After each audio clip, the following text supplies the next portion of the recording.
Hello and welcome to a Bergkamp Wonderland. We are this week. We're just glad we're not a Chelsea podcast. I think that's the best way we can say today. This is the post-game show for the 3-0 loss to Liverpool at the Emirates just after the international break. And tonight I am joined by, I would say, probably the most positive person on ABW at the moment, other than myself. And that's saying something. It's John. John, how are you? I've had better nights. It is worrying when me and you are the two most positive people. I've never left a game early, but tonight I thought if I was at the ground, there was a chance I would have left early. But I couldn't do that. I couldn't leave early and go home because I was already at home watching it. And I wasn't allowed to turn it off because I had to come on here and talk about it. So, yeah, not good. Yeah, that was the worst thing, that having to do this. We have to keep watching right to the very end. And, wow, we didn't turn around a 3-0 deficit this time. And I think we'll go in with the big questions first, John. Am I now just naive to not trust the process, or should I still be trusting the process? Well, I don't know. Like, I want to back Arteta, I do, and I did stick up for him a little bit on Twitter earlier, and I've had some abuse for that. I think he was kind of hamstrung by the injuries we had tonight, because the drop off in quality is unbelievable from one player to who comes in for him. But the issue tonight, I don't think, if we'd just gone out and we'd lost the game, it's Liverpool. I know they've been on a bad run of form, but at some point that was always going to turn around. And they're a really, really good squad, really good club, and they shouldn't be where they are in the league with the players they've got. They should clearly be challenging for the title with the talent they've got in the team. So if we just lost and we'd played okay, I don't think everyone's going to be disappointed, but they're not going to go, oh, this is dreadful, this is awful, and everything. It's the manner of the defeat.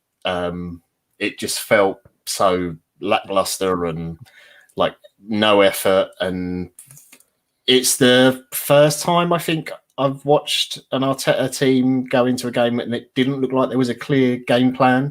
Even the games where we've lost or we've played badly and got something out of it, there's always, at least to me anyway, I've seen like a clear, like what he's trying to do in a game and what he's trying to achieve, or little areas of play. And tonight I just didn't see that, which was a bit of a worry, because I don't know if that's a case of either he didn't have one. My only explanation for it is he didn't have one, which I don't believe. I can't imagine someone like Arteta. He doesn't strike me as a bloke who doesn't have a plan. It's either the players haven't done it or they're just not good enough to do it, which I think it's probably the latter for me anyway. Just 2-3 players out of this team that some people don't particularly like, one of them in particular, and the drop-off in quality is absolutely ridiculous. It's so poor. Yeah, I think for me, what it looked like Arteta was trying to do was completely suffocate Liverpool. We know that although this is a superb side that, blew everybody away last season and the season before in the Champions League, just absolutely ripped people to shreds. We did a good job, I think, at completely suffocating them in that first half, because they do struggle to break teams down. It was the whole reason they brought Thiago in, was to have that player that could play those passes in the final third, to slide in the likes of Mane, Salah, because Firmino isn't that kind of player for them. And I thought in the first half we did a lot to kind of stop them, but my God, we're bad at counter-attacking. And I think you'd have it down as you've got Pepe and you've got Aubameyang in your side. How are they so bad with their runs that they're just not offering any kind of movement in the final third for anyone? And I don't understand how. Yeah, just Aubameyang, I know he's going to be the target for everybody after this game. I think in the Graham Souness spectrum, there were people who would be blaming him because of his haircut. And I think there's also... I think that's a fair argument, to be fair. That haircut is garbage. Yeah, and I think it's I mean, it was the tale of two terrible haircuts that game, right? If it ended 0-0, the only two things we were going to talk about was Travis Scott on one wing and the referee, who I think let his cat cut his hair for him. So only way I can kind of work out what happened there. But why are we so bad at counter-attacking? What can you see that has caused this? Well, I mean, so if we talk about the players one player in particular who definitely more than likely would have started just on the last, you can talk about the last three managers really, would have been Granit Xhaka. Not everyone's favourite player, and I understand why, because he does make mistakes and he's not particularly quick, but he can deliver a great ball and he finds great passes and almost forces runs sometimes with his passes. He'll play it into spaces where a runner might not necessarily be going sometimes, and they go, oh, okay, actually there's a gap there. I'm going to go into that because he can find me. The big issue was, for me, the one thing I thought Arteta got wrong before the game is starting Ceballos in midfield. He's not a player who can run and chase a ball all day. I don't think he's the best footballer in the world either, to be perfectly honest. But to me, this felt much more like a play Mohamed Elneny and let Thomas Partey try and be the sort of more creative force in our midfield. And the issue was that there seemed to be no connection between those two. So any times we did get the ball back, we couldn't keep it for more than 3 or 4 passes. Lacazette, who I think has done really well this season, he's had his ups and downs, was really poor tonight and just could not get on the ball at all. Their centre-backs had nothing to worry about at all. Fabinho was just like, oh, well, I can just come in and nick the ball off him and I'll deal with Lacazette fine. He was playing so deep at times. I think someone put up a stat where Calum Chambers had a higher average position than Lacazette did in the game. And Aubameyang and Pepe, when they got the ball, they didn't really do anything with it. The only time I think we saw Aubameyang do anything, he took on 2 players and checked back inside for Cedric, who had that shot, which was one of our 2 shots, I think, in the entire game. And now I'm not saying that Elneny would be the creative force or anything, but it gives Partey a little bit more freedom, gives him a bit more security. He's a continuity player. He'll keep the ball, he'll do all the running, and he'll get it, and he'll just give it simple, and he'll always be available for a pass. Again, it's not all on Ceballos. That's partly down to the manager for not selecting him. I thought everyone was poor tonight, all the players, to be perfectly honest. I thought Chambers did okay. He was probably one of our better players on the night. Odegaard was solid, but again, didn't get enough of the ball. So what you're expecting him to do? But yeah, the issue was every time we did get the ball, there was absolutely no. Lacazette couldn't hold it up. Pepe wasn't taking on his man or beating his man, which I thought was really strange as well, especially when Milner went to the left back. I thought, oh, okay, Pepe's he's got a chance to do something now, and did nothing. And Aubameyang was not in the game at all either. Obviously, losing Kieran Tierney as well was a big loss because that is one of our outlets. But yeah, just every player looked under par tonight. I don't think that's the best Liverpool I've seen them play, but they were good tonight. They were very good, but they were in total control. And to be perfectly honest, they probably should have won more than 3-0. I think everything that we did to them was just exactly how they kind of wanted it. A long ball up to Lacazette. Well, was it Phillips at centre back? I think last time I saw him, he was playing in the League One, and so you know what kind of strikers he's coming up against there, and how they're kind of testing him is balls in the air. He's 6'4", I think, from memory. He's just going to be heading those away all day long. It's fine. He's not going to worry about that. What he'd be worried about is players with quick, intricate movement in and around him, running off him, and that's where he's going to be. That's where the problem kind of lies. But we couldn't get anywhere close to even testing them, as you kind of say. That was basically a full strength Liverpool side minus the defence, and because we couldn't get through that midfield, it didn't matter who they had at defence. I think as commentary from Sky Sports was saying, the 2 commentators there, one of them Gary Neville, I can't remember who the other one was. I think Martin Tyler, probably. Yeah, Tyler, yeah.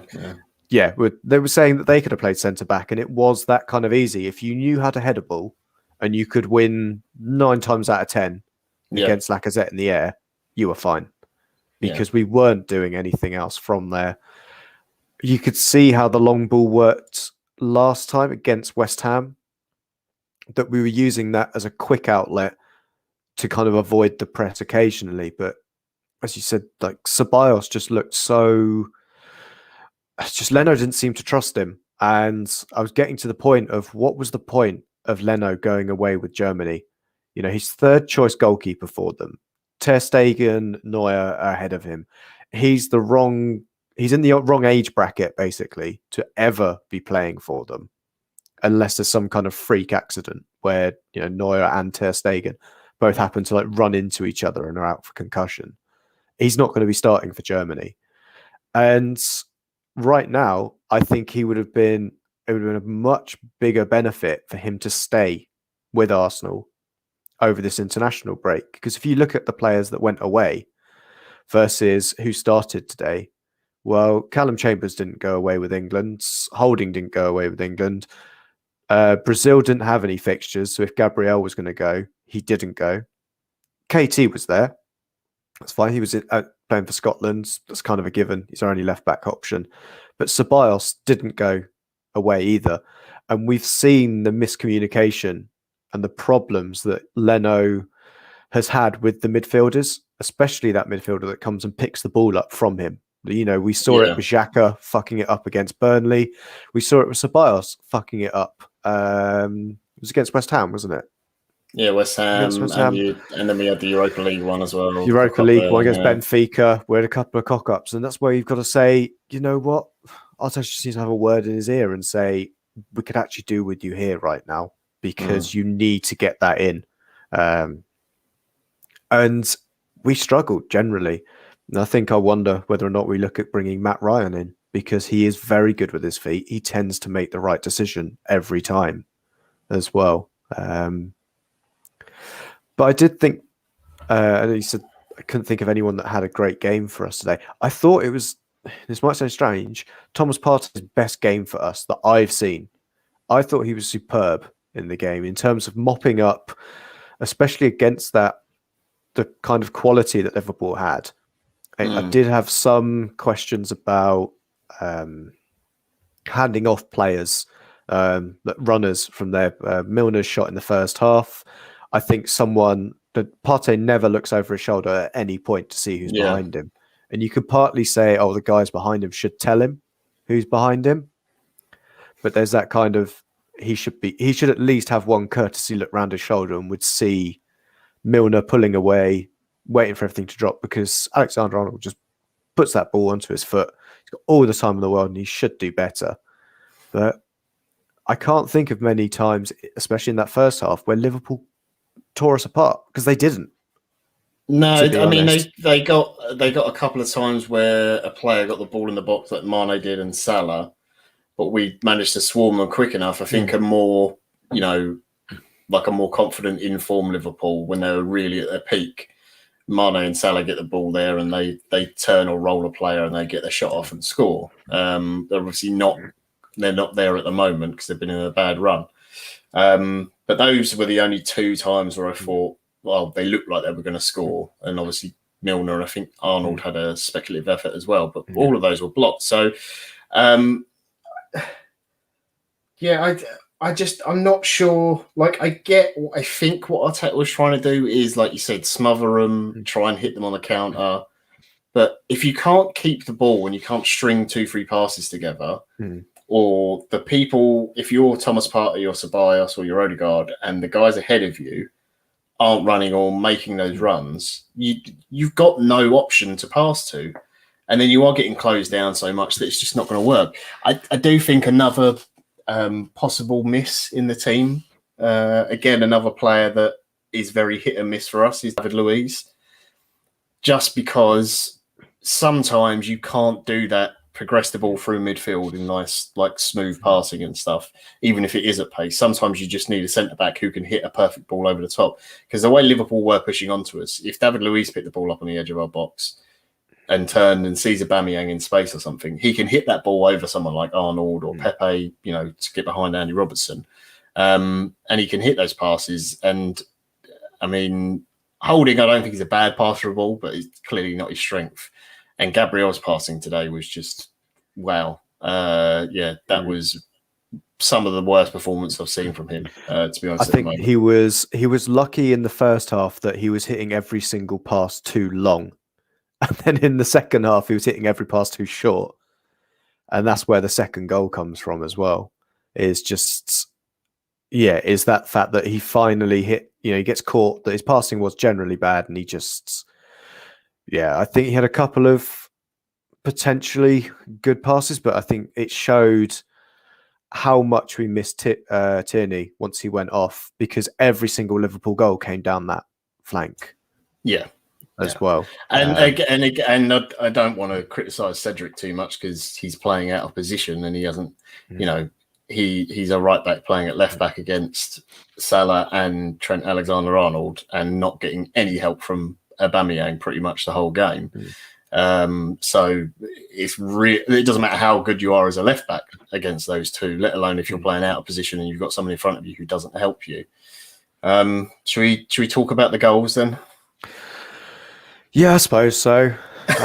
What was the first one? Oh, yeah. The first one was Jota header, wasn't it? Yes, the midget header. Yeah, and I think that's where I kind of mentioned about, although I thought it was Partey's best game for Arsenal that I've seen him play, where I think it was that kind of handing off of midfielders, because Jota came on in midfield. Firmino then went and sat outside the box, and no one seemed to kind of say to the defenders, "Oh, by the way, it's Jota in behind you." Yeah. Holding, I think, he should do a lot better in terms of tracking that run, getting really tight to him. But it's also the case of, it doesn't matter how tall or short you are. If the ball's that good, you've just got to make the connection. Yeah, exactly. It's a great cross. Anyone that makes Gareth Southgate look like an idiot is okay in my book, to be fair. Although it's annoying for us. But yeah, it's the thing, they said it again, they said in the commentary, the thing Liverpool did when they were winning all the time was Robertson and Arnold getting the ball, getting out early wide and putting the ball in as quickly as possible. And in that case, he actually did it.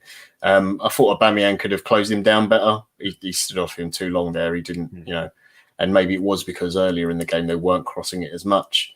But yeah, that goal to me is part of it is down to Aubameyang just, again, not closing down quick enough. And then Rob Holding there, like he's got no one else to pick up. So why he isn't aware of where Jota is, like taking nothing away from the cross and the finish, they're both excellent and the movement from Jota is good. But Holding should be aware of where he is. I saw some people having a pop at Calum Chambers, which I thought was really weird because he's clearly with Mane, he's got his man and he sees the danger and tries to do something about it because Holding has got no idea what's going on. But yeah, it's poor communication in our defence again. But it's a really, really good ball in. And look, even our strikers who don't like heading the ball, if someone puts in a ball of that quality, you would expect one of them to finish it. So it was coming, to be fair. I know we started the second half better for the first 5 minutes. We had a bit more pressure and tried to get forwards, but it instantly resumed to just Liverpool having the ball and just us having no outball whatsoever when we did win it back. So expected, sadly. Yeah, and should we go through, or do you want to go through the second goal? I think one thing I'd say beforehand was, even though this isn't necessarily the vintage Liverpool side we've seen of 2 seasons back, still, if you don't have any structure in your side, they still can exploit it. And do you want to go through the second goal? Yeah, I mean, it's just it's more of Liverpool of old, and that is stuff they haven't been doing in games where they're, rather than trying to do intricate passing and stuff like that they obviously can do now. They've got Thiago. It was not a hopeful ball, but it's a good ball over our defence and let Salah, put the ball into space, make Salah run for it, and try and get him isolated 1-on-1 against the defender. And that's what they did with Gabriel. He slid in the box and tried to win it back. I guess he's a little bit unlucky because the ball sort of bobbles up and bounces nicely for Salah. There's maybe a cynical part of you is that when he does actually connect with the ball, that he tries as hard as possible to wipe Salah out at the same time. But then, look, it's Liverpool and it's Salah, and it probably then gets given as a penalty. He does well to get back on his feet and try and put some pressure on him, but he's sensible there. He doesn't drag him down. It'd been very easy to put a hand on his shoulder and drag him back or anything. If you do that, it's instant penalty. So I don't have a big issue with Gabriel there. Bigger issue is Leno letting it go for his legs, to be honest. I mean, so it's a very cool finish from Salah. He slows down enough to let Gabriel make contact with him to say, like, oh, are you going to push me over? Like, doesn't do it, and then slots it through Leno's legs. I don't like it when a keeper gets beaten at the near post like that. He puts it in a place where he should be making the save. It's not like he's put it up high or anything. So, yeah, I mean, Leno will be disappointed with that. Him and Gabriel sort of had a little argument amongst themselves. After that goal went in, because it was so quick after the first, that was when I really worried, because then you saw a bit more of players shouting at each other and seeming to have a go. And I think they showed a picture of Arteta on the sideline, and he just looked like a man who was just like, oh, I knew this was going to happen, almost. Yeah, and I think I wouldn't be surprised if the one bit of praise he does have for the team in his post-match interview or press conference is about the fact that they did at least start having a go at each other. That's the only positive, was there's at least still some fight left in these players. When you look back, and we've seen, certainly him say before the January transfer window, this is not his side. This doesn't have the right mentality to it. And then we saw the big clear out of a lot of players that should have been cleared out, and clearly who didn't have the right mentality. I think there's still some lingering on, but we've kind of brought up the kind of base level of people, how much people give a shit. It's still not at the right level, but it's still better than what it was. And yeah, I just wonder what, I just wonder what Arteta can take from this positively. I think it's the first time we have seen Pepe and Aubameyang start alongside Lacazette all season, but I'd be surprised if we see it again unless there's injuries, to be perfectly honest, because it doesn't look balanced unless you are playing, have we got Sheffield United next week? Sheffield United next week. Maybe against Sheffield United you could do it because of the way they're playing, but I think against most other teams in the Premier League, that front three doesn't work at all. And which is strange, because when we signed Pepe, it was like the big exciting thing of, oh wow, we can have Lacazette, Aubameyang and Pepe. What an exciting forward line. Unfortunately, those three are not Firmino, Salah and Mane, which was sort of the way that some Arsenal fans were thinking about at the time. And I know I was excited about it as well, but it certainly hasn't worked out that way. The third goal, Jota again. This one is on Gabriel. Just really, like you were saying, he was massively overhitting his pass in the first half, which is annoying and frustrating, but it goes out of touch or whatever, it's fine. But when you underhit a pass and it's in your own half, as he tries to play it to Cedric, just Cedric's expecting the ball to come at least to him, if not ahead of him, doesn't, it falls short. Alexander-Arnold at this point is pumped up. He's thinking about, helicopter dicking all in Gareth Southgate's face at this point, and just launches onto the ball, and it's great. And again, picks it up, runs into space, and just delivers a nice ball into the box. And like you were saying, when you lose shape and structure, Liverpool do tear you apart because they find those gaps. Because in the end, it fell to Mane, who you thought was going to get his shot off, but Jota just steams in from nowhere, is not picked up at all, and scores the goal. Like, from a Liverpool point of view, totally deserved and probably could have cruised this 5-0, to be perfectly honest. They were far better than us. But as an Arsenal fan, it was just, again, don't have a problem with losing to Liverpool, even at home. They're a much better team than we are at the moment. That's very obvious to see for anyone who's got half a football brain. The problem is the manner of the defeat and the way we played. The fact that even if they go out and they beat us 2-0 when it's comfortable for them, if you see players put in effort and try something and there's a plan and everything else, then you can go, okay, we tried this. Sometimes you just play against a team that's much better than you, and you can sort of go, right, I'll swallow it this time. But there was just nothing from any players today. And yeah, it's just disappointing because the players this season have responded well generally to bad defeats. But the issue is that we're at the point where, I mean, we were already at the point of it was Europa League or bust. But this is now, it's just like, if you lose the Slavia game on Thursday, I don't know how you motivate the players for the rest of the season for anything. No. You know, because to be perfectly honest, the difference between finishing 9th and 14th or whatever is £2 million or something, like in money terms and whatever. And yeah, it might be more embarrassing if you finish in 14th than you do if you finish in 9th or 8th or something. But in real terms, it doesn't actually mean that much. But yeah, if you go out of the Europa League, then it just I would have no idea how you would motivate players unless you are saying to people, if you want to be here next season, then you need to show me now. That is literally it. That's all he's got left. Yeah, and I think that what also doesn't help us necessarily is the players that do give a shit are out injured. So you've got to play those players that are awful. And I think we had that earlier in the season when we had the kind of, annual Arsenal centre-back crisis that we always tend to have. And left-back crisis as well when Tierney was out and you had to play Kolasinac and we had to play Mustafi or, Socrates wasn't in the team, but we were kind of down to that bottom layer of people that we've got to play. I think even today, Ceballos had an absolute shocker. And then you look to the bench and everyone's going, why the fuck is Elneny coming on? And you're like, well, look at it. He's our only midfielder at this point. And are you really going to bring on someone like Aziz? Are you going to put Aziz in the squad against this Liverpool side and realistically bring him on? Because I don't think any manager is that stupid.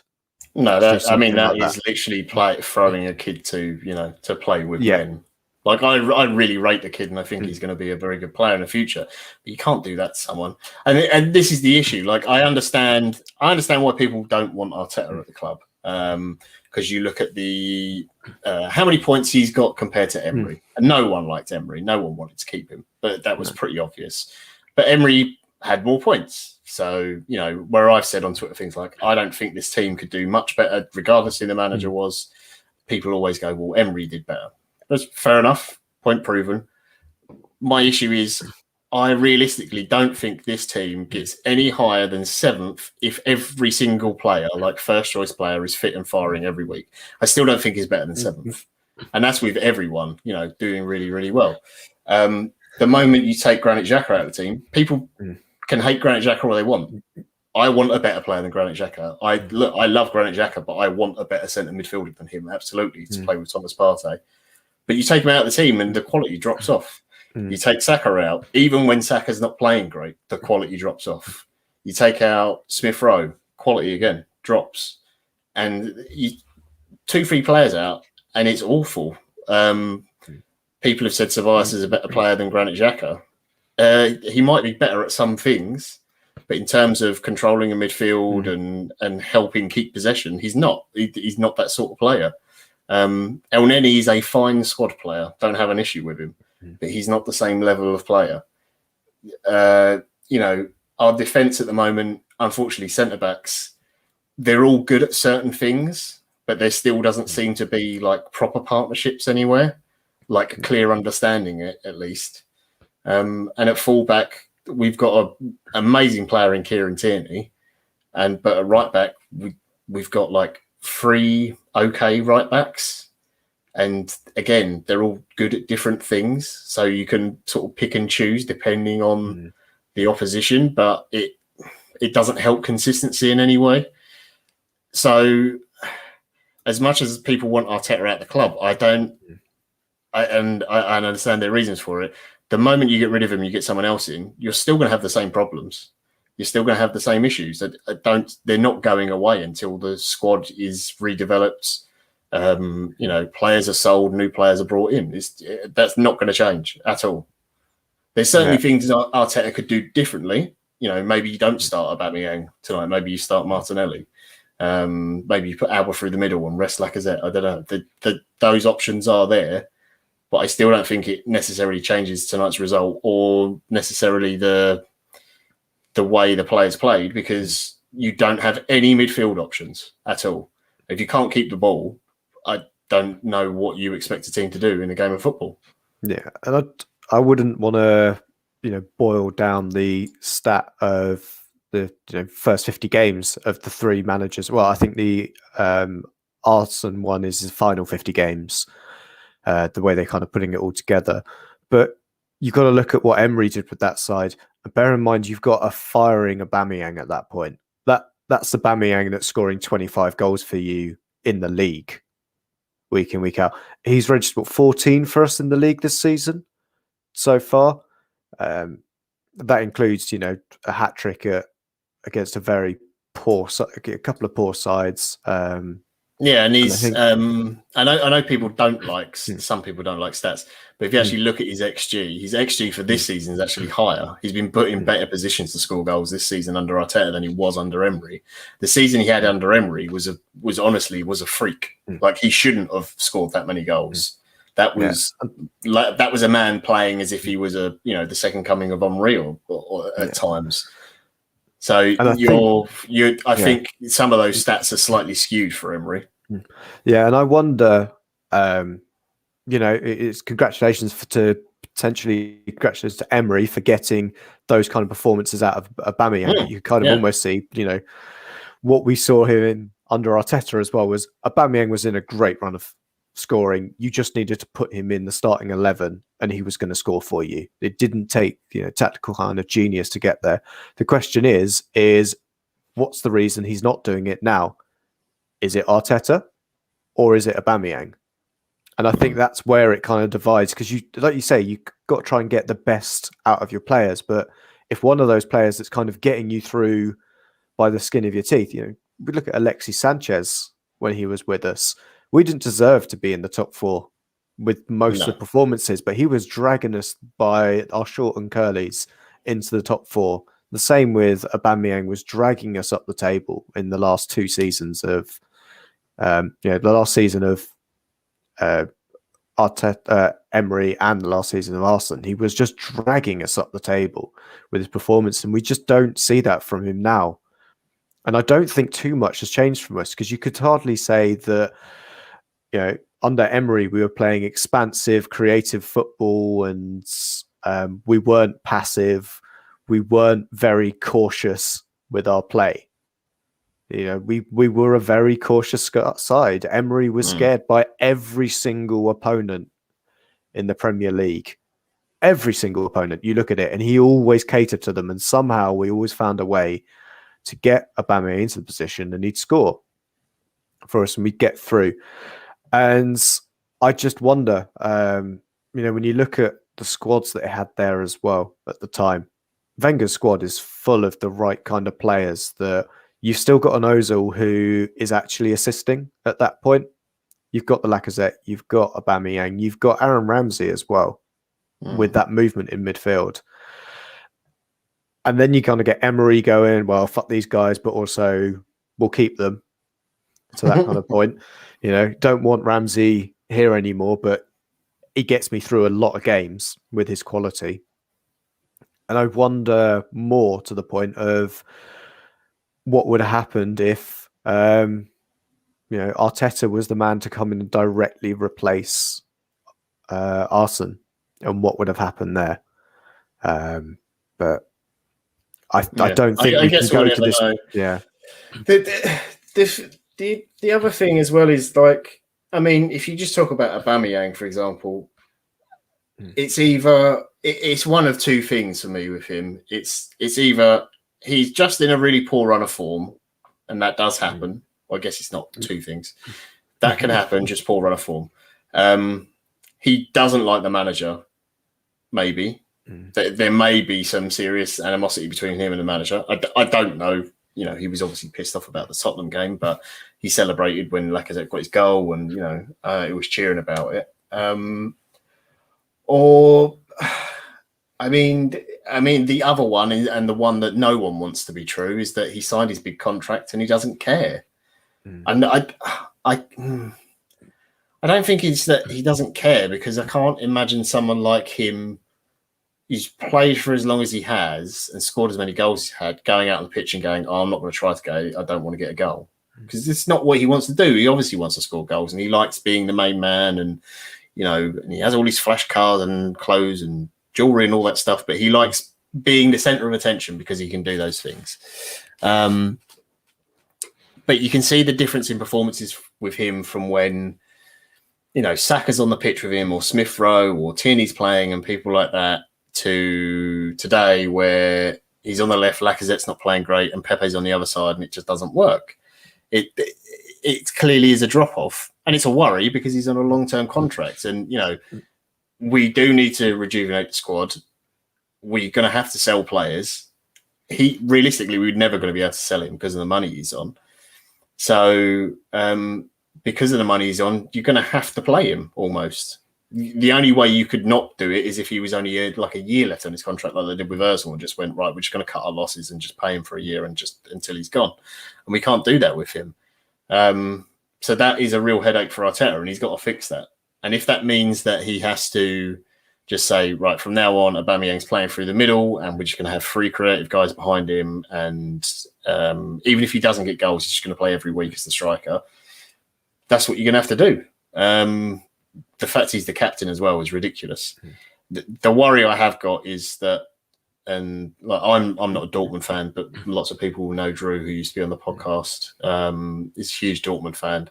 The way he would talk about Aubameyang, especially towards the end of his time at Dortmund, he caused a lot of problems and was basically a massive pain in the arse trying to get out of the club or getting certain things out of the club. And it does worry me that because of the mentality that Arteta does, that it's his way or you're gone, you're out the side. If that does start to happen, that is going to cause us even more issues going forwards. There's just so many problems with the squad at the moment. Just like no real centre midfielder to play with Thomas Partey. And the other thing with Partey as well is I think he can play much better than he is. Like, I thought he was okay today, but he's clearly not fit. And I don't think you're going to see the best out of him until next season. And again, you might not see the best out of him until we get someone in to play with him who is, either complements him well or is the same level. Yeah, and I think it's someone that's offering that outlet to him as well. We've kind of seen it that, we can play those balls in behind. If Aubameyang's making that run into that channel, he's got the ability to find him. I think this doesn't also go over to, this isn't Arteta's, Aubameyang's fault necessarily, because you've got another guy on the other flank that could also offer an option to Partey as well. And seeing from what he can do in this side, and that's why I said today he looked like he was playing one of the best, it was one of the best performances for us, because he was always trying to seek that ball, always was head up, what are my forward players doing? And then he's got that quality to kind of go, all right, I've got to sit on it for a while. Unlike, Ceballos, who looks like he's got to do a couple of pivots before he then looks up and plays a pass. Yeah. Partey looked like he's keeping the ball, keeping possession if there isn't anything on. And I think that was happening too often. Same for Tierney. Wasn't getting that kind of support with someone coming in behind. We saw it once. And I think that was the chance that Aubameyang created, but he's offside in that. And that would get called back if Pepe didn't basically go, I'll knock this back to Rob Delaney in goal. Looking at Alisson's moustache, because I think we can't go through a whole podcast without mentioning that either. It is a wonderful moustache. That for me possibly was probably, there was 2 highlights of the game. One was actually during the game, which was Alisson's moustache, and the other was the really, really nice tribute that Arsenal did for Rocky. All the players coming out with Rocky on the shirt, and it also did on the team sheet as well. I'm sure people saw it on Twitter, but they had the whole team sheet and they had Rocastle on there as well, but they had the infinity symbol for he will forever be in our team, which I thought was really nice. That was the nice sentimental bit. But yeah, Alisson's moustache is superb. Top stuff. It was definitely a highlight of the game when he came out for it. Should we move on to questions? So I realise we've somehow got 40 minutes out of that. Yeah, I know. So far. All we've done is probably moan, but maybe not moaned loud enough. Yeah, definitely. I'll fire the first one over to you. Yeah, it's from And235100. How badly do we have to do before the end of the season to have any chance of Arteta being pushed out, or is his job safe for the foreseeable, for the future / next season? I don't think he'll get sacked, even if we went out to Slavia. I don't see that happening. He'll have at least till the end of the season. And if I'm honest, I think he'll have next season as well. Might not be what some fans want to hear. Unless he lost every single game from now till the end of the season, that's the only way I could see him getting sacked, realistically. I think league position finish is probably doesn't really matter. I don't think Stan Kroenke certainly is not that interested. Josh Kroenke is invested at least and interested and does keep in constant contact. I do believe, I know some people don't like the Kroenkes, but I do believe he genuinely does want the club to win things and to improve. And I think that's why they went with Arteta, actually. But I don't think he gets sacked this season. No. We could lose both ties badly to Slavia and he's not going to get the sack. And I think he'll get into next season. He'll be given another transfer window. If we're still doing terrible and it gets to like Christmas time, then maybe. The other big issue I have with the whole sacking Arteta thing, even if I saw some people saying like sack him now, who do you get as manager? Like from where are you getting this mystical like saviour manager come in? Allardyce is at West Brom. It's not going to happen, people. Yeah. I think the other thing to kind of look at it is, whilst we may think we have some people on certain podcasts that are Arsenal related may think they've got a voice and the club listens to them to a certain degree. Not until there's 60,000 in the Emirates. That's really where we're going to find out, and that's where people will start making decisions on Arteta's future, is when there's an actual crowd in there watching this game. Because it's not only are we so passive, having fans in the stadium shouting and on the back of the team as well, that's going to change their mentality. They're not going to be passive for 45 minutes like we saw today. If we're telling them to attack, they're going to do something. Like you say, Aubameyang is a showman. It must be awful trying to be a showman in an empty stadium at the moment. Yeah. And I think that's the big thing. As much as people have got anger towards the manager, and I get it because the buck does stop with him, I think a lot of these players would be getting so much stick. Unfortunately, they're getting it as abuse on social media, and some of it very nasty, which they shouldn't. That is stupid.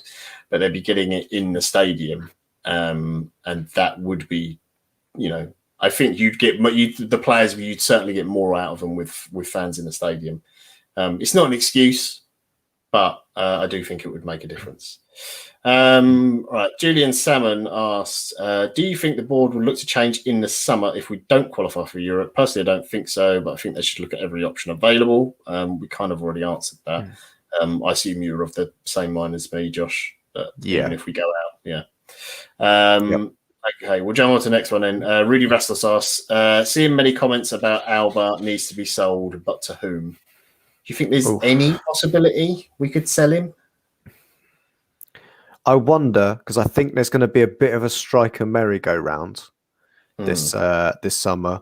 Because I think we all know Haaland will be one, obviously. Haaland's one, Benzema's the other, back to Leon. Then you've got Sergio Aguero on a free. There's a lot of people who are going to be interested there. Yeah. And I wonder what's going to happen with everybody else. And there's always going to be, I think, that kind of option where someone, if they kind of fancy it and they lose a striker and it's near the end of the window and he's available, they might just do it. Especially, I wonder a kind of club in Italy, because whoever doesn't get Haaland is then going to be, if you've got that kind of cash available for a striker, you're going to be looking, I'm sorry, John, at Lautaro Martinez. He's another kind of option for you. And whoever then gets, there's going to be a lot of clubs that are going to be receiving a lot of big cash. And as you can kind of see from Spurs, you give a team a lot of cash, they're going to be making some stupid decisions. And one of those could be paying us 30-something million for Aubameyang. Yeah.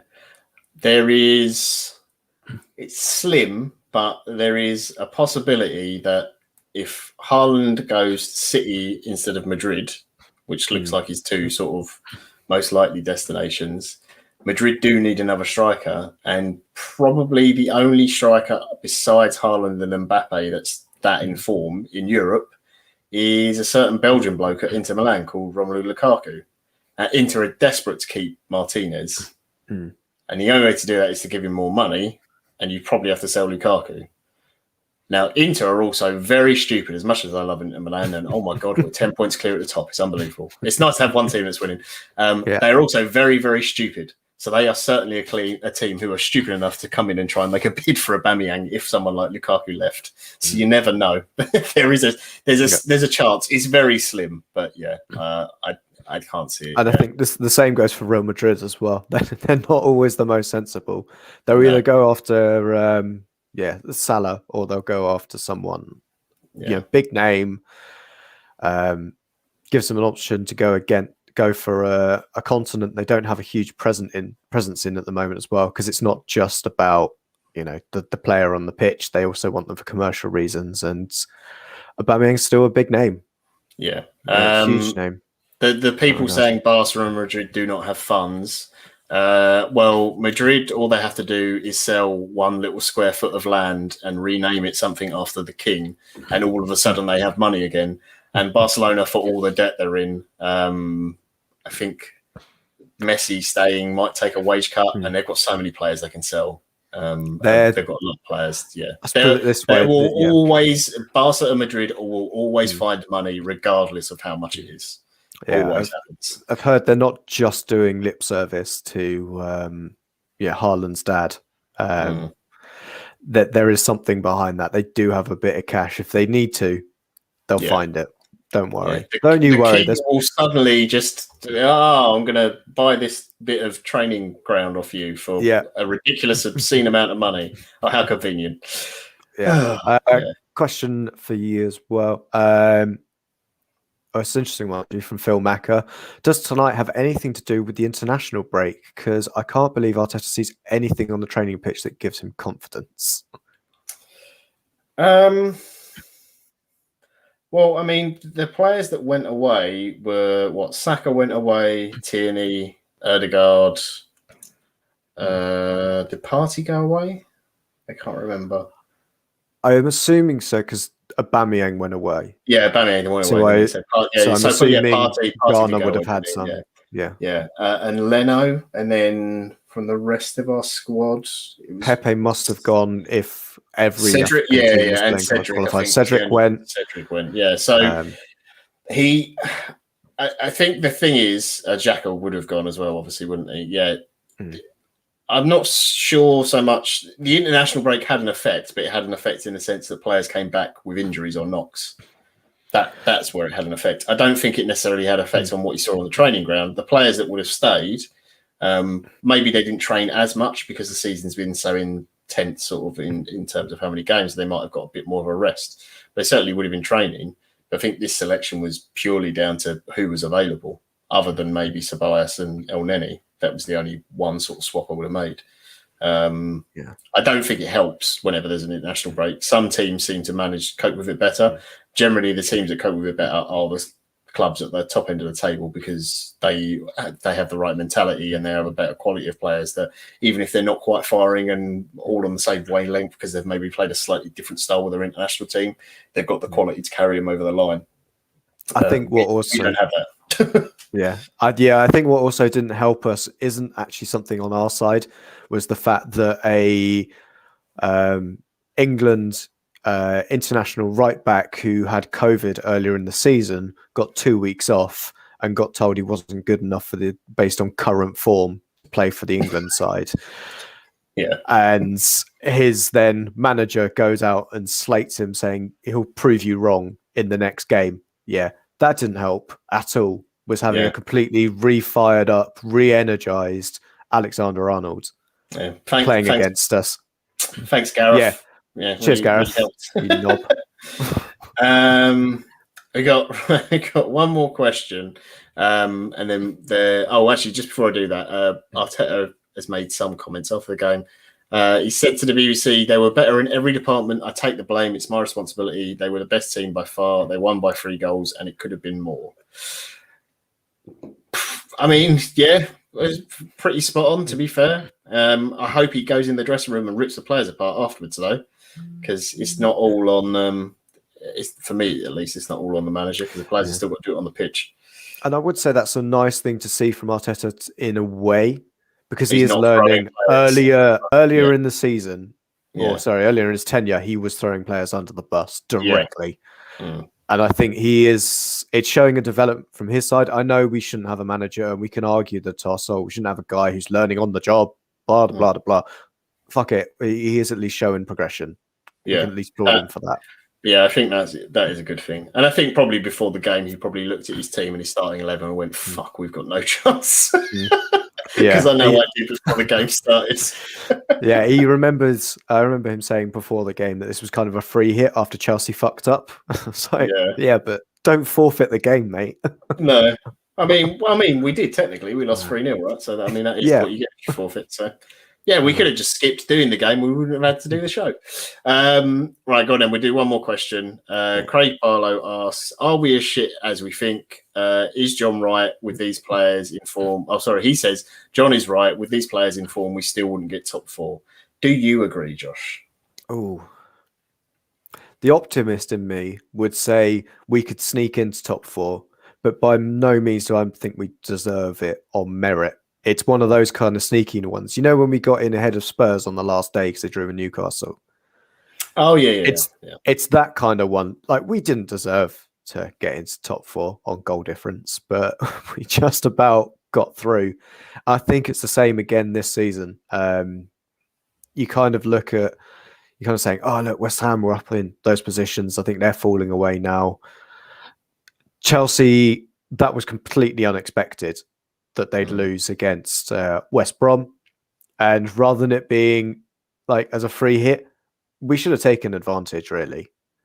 I think there's 2 ways to take a free hit. Either you play for the draw or you go gung-ho, fuck it. I think, to be honest, the mood Liverpool were in, I think we were probably better with the way we went. It could have been 8 or 9, I think, if we... if we'd gone gung-ho, absolutely. Yeah.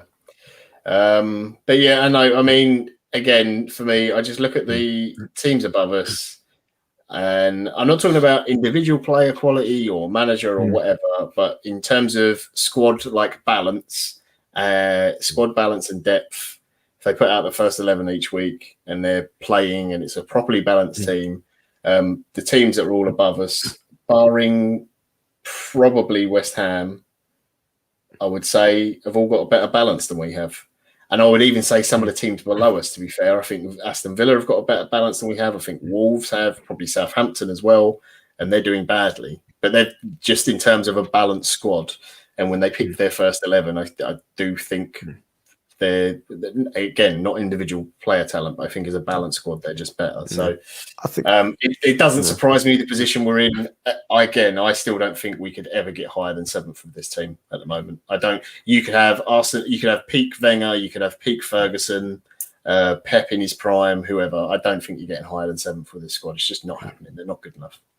Yeah, and there's 2 ways to kind of say I think we'd finish 7th. I could say I reckon we're in the top 7. And we all know I mean 7th. Yeah. It's the optimistic way I said. We're a top 7 side. We're a top 7 side, so we're underperforming a little at the moment. Yeah. That's definitely it. Not going with the fact that definitely we should be 2 pits higher, and that's completely where I'd expect us to be at the moment. Yeah. I think us and Spurs, we're on a level playing field, to be honest. They've got some great players. We've got some great players. It's very much the kind of, on our day, we could beat anyone. Problem is, we're just not consistent enough. I see. I don't even agree with that anymore. I don't think on our day we could beat anyone anymore now. Well, we certainly couldn't. Yeah, and I think that's probably the right way to wrap it up. That on this day, we could not beat Liverpool. They beat us 3-0. That's rough. Yeah. Right. What else we got? We've got a podcast this week. I Sees think the return of Jeff Arsenal, I believe. I was going to say, fingers crossed, everybody. Jeff Arsenal returns. So I'm sure he will have some very strong opinions on Arteta and some of the players in the squad and what's happened since Arsenal's left and everything. So that'll be interesting. I think Femi is on as well. Yeah, got Femi. And Dani is going to be there. And he said maybe Sophie. Okay. Oh. So we'll see. Certainly some strong opinions flying around that one. Yes. None of them positive, I think. After seeing what Femi has been saying in our WhatsApp group, he is not best pleased at the moment. No, he's not doing great. Thursday night show, I believe, is Dani and Mr. Stokes of Goonosphere fame. We've drafted in some extras, so you get a real treat on Thursday.